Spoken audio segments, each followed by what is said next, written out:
chẳng mấy nhom dây bốn chấm nói tìm mối đã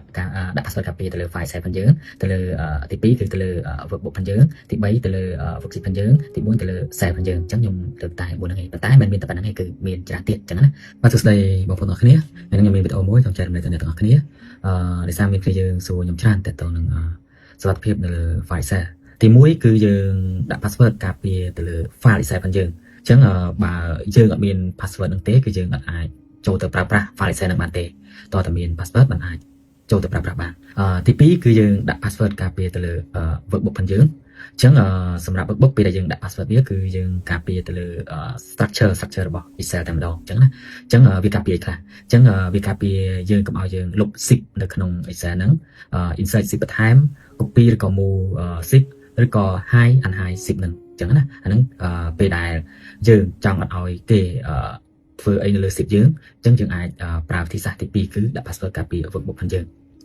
ទី3គឺយើងដាក់ password ការពារទៅលើ worksheet ផងយើងអញ្ចឹងសម្រាប់ Excel គឺមាន10ច្រើនអញ្ចឹងណាអញ្ចឹងក៏យើងអាចដាក់ password ទៅលើ10ណាមួយដែលយើង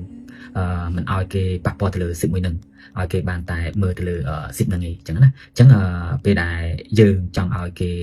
បានតែមើលទៅលើ10ហ្នឹងអញ្ចឹងយើងអាចដាក់ password protect 10អញ្ចឹងគឺចំណុចទី3ហើយចំណុចមួយទៀតគឺដាក់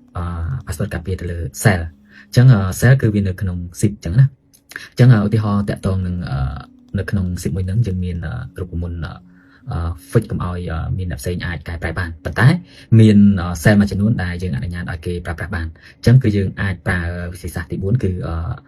ដាក់ password ការពារទៅលើ cell អញ្ចឹងណាហើយក៏មានវិធីសាស្ត្រផ្សេងៗទៀតដែរដែលទៅតាមការងាររបស់យើងមិនមានតែប៉ុណ្្នឹងទេនៅលើ cell អញ្ចឹងណាអញ្ចឹងខ្ញុំមានប៉ុណ្ណឹងសម្រាប់ចែករំលែកទៅអ្នកទាំងអស់គ្នាហើយ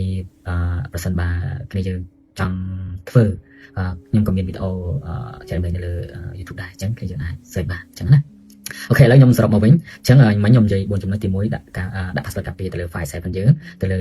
ទី2គឺទៅលើ workbook ផងយើងទី3ទៅលើ worksheet ផងយើងទី4ទៅលើ cell ផងយើងអញ្ចឹងខ្ញុំលើកតែ4ហ្នឹងឯងប៉ុន្តែមិនមានតែប៉ុណ្្នឹងឯងគឺមានច្រើនទៀតអញ្ចឹងណាអូខេអញ្ចឹងយើងនឹងជួបគ្នានៅវីដេអូក្រោយទៀតបាយបាយ